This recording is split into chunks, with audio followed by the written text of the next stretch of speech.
Hello साथियों, नमस्कार। 22 जनवरी 2024 का दिन बहुत खास है, खास तौर पे उन सभी लोगों के लिए जो भगवान श्री राम में आस्था रखते हैं। ये दिन खास है उन सभी लोगों के लिए जो हिंदू धर्म में आस्था रखते हैं, चाहे वो हमारे देश में हो या विदेशों में हो।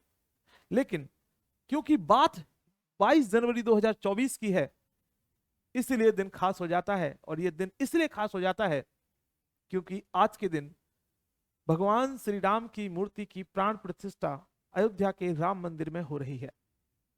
आइए हम जानने की कोशिश करते हैं श्री राम मंदिर की कुछ महत्वपूर्ण बातों को, जो हमारी परीक्षा में भी पूछी जा सकती हैं। और यदि आप आम नागरिक हैं तो आप लोगों के लिए भी ये कुछ बातें महत्वपूर्ण हैं जो पता होनी चाहिए। जैसे कि सबसे पहले बात पूछी जाती है कि भगवान श्री राम के मंदिर का जो शिलान्यास हुआ वो कब हुआ। तो 5 अगस्त 2020 को ये शिलान्यास हुआ था, और माननीय मोदी जी जब प्रधानमंत्री थे और अभी भी हैं, उनके द्वारा ये शिलान्यास किया गया था।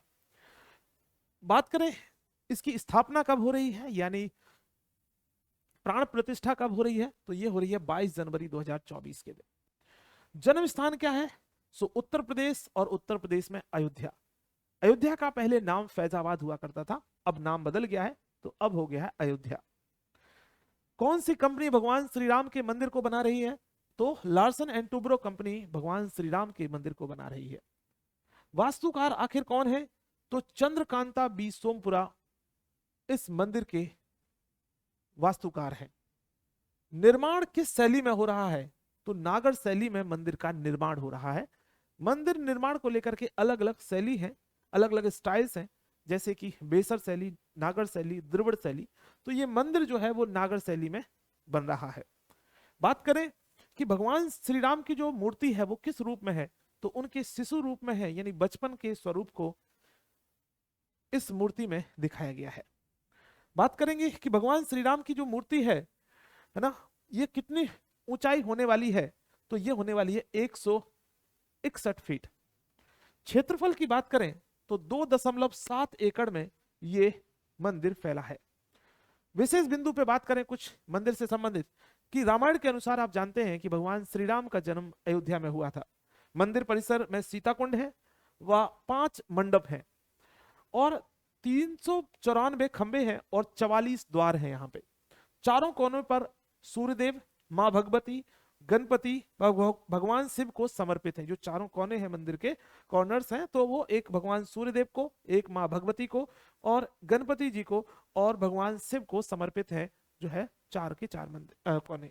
उसके बाद उत्तरी भुजा में मां अन्नपूर्णा, और दक्षिण भुजा में भगवान हनुमान जी हैं। तो इस तरीके से जो है इस मंदिर का कुछ जो है स्ट्रक्चर है, और ये मंदिर से संबंधित महत्वपूर्ण तथ्य थे। अब बात आती है कि मंदिर तो बन ही रहा है और सभी लोग बहुत खुश भी हैं, उल्लास में हैं। उत्तर प्रदेश की अयोध्या दुल्हन जैसी सजी है इस समय, क्योंकि भगवान श्री राम आने वाले हैं। अब बात है कि भगवान श्री राम कहीं गए नहीं थे, है ना, वो हमारे बीच में है, हमारे साथ है, हमारे रगों में है। लेकिन भगवान श्री राम की मूर्ति की जो प्राण प्रतिष्ठा है वो आज हो रही है। सदियों से इस दिन का हिंदू धर्म के मानने वाले लोगों का इंतजार था, और वो आज इंतजार पूरा हो रहा है। अब बात आती है कि भगवान श्री राम के जीवन से हम कितना कुछ सीख सकते हैं। सिर्फ राजनीति करना मकसद नहीं होना चाहिए भगवान श्री राम के नाम पर।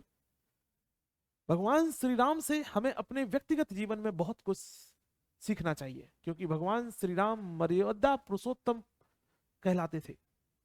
भगवान श्री राम मर्यादा पुरुषोत्तम, वो डिसिप्लिन की बात करें उनके वचनों की प्रतिबद्धता की बात करें, उनके जन कल्याण की बात करें, और उनमें एक दैवीय रूप की बात करें, तो उन सारी चीजों में हम देखते हैं कि भगवान श्री राम बड़े आदर्श हैं। भगवान श्री राम को कई जगह पे गलत तरीके से इंटरप्रेट किया जाता है, लेकिन मेरा मानना है कि भगवान श्री राम से सीखने के लिए बहुत कुछ है। मैं जानता हूं कि बहुत सारे लोग ऐसे भी हैं कि हो सकता है कि वो जय श्री राम का नारा तो लगा रहे होंगे, लेकिन साथ साथ में वो भ्रष्टाचार भी कर रहे होंगे, करप्शन भी कर रहे होंगे। कुछ लोग ऐसे भी होंगे कि जय श्री राम का नारा तो लगा रहे होंगे, लेकिन वो उसकी आड़ में भगवान के नाम की आड़ में वो अपनी राजनीति कर रहे होंगे, राजनीतिक रोटियां सेक रहे होंगे। लेकिन मेरा बस आप सभी लोगों से बस एक ही बात है कि एक निवेदन कह सकते हैं कि भगवान श्री राम के आदर्श बहुत उच्च हैं, और उन उच्च आदर्शों को अपने जीवन में स्थापित करने की हम सबको प्रयास करना चाहिए, हम सबको कोशिश करना चाहिए।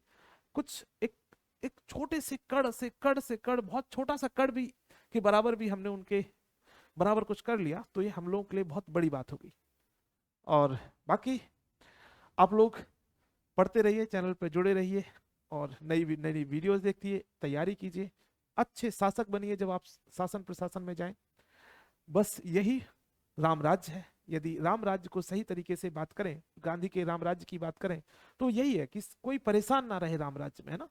तो ये एक मूल उद्देश्य है राम राज्य का। यदि बहुत सारे लोग परेशान हैं या कुछ लोग परेशान हैं, तो हम राम राज्य की कल्पना से कुछ चीजें हम छोड़ रहे हैं, यानी राम राज्य की कल्पना में कुछ छोड़ रहे हैं।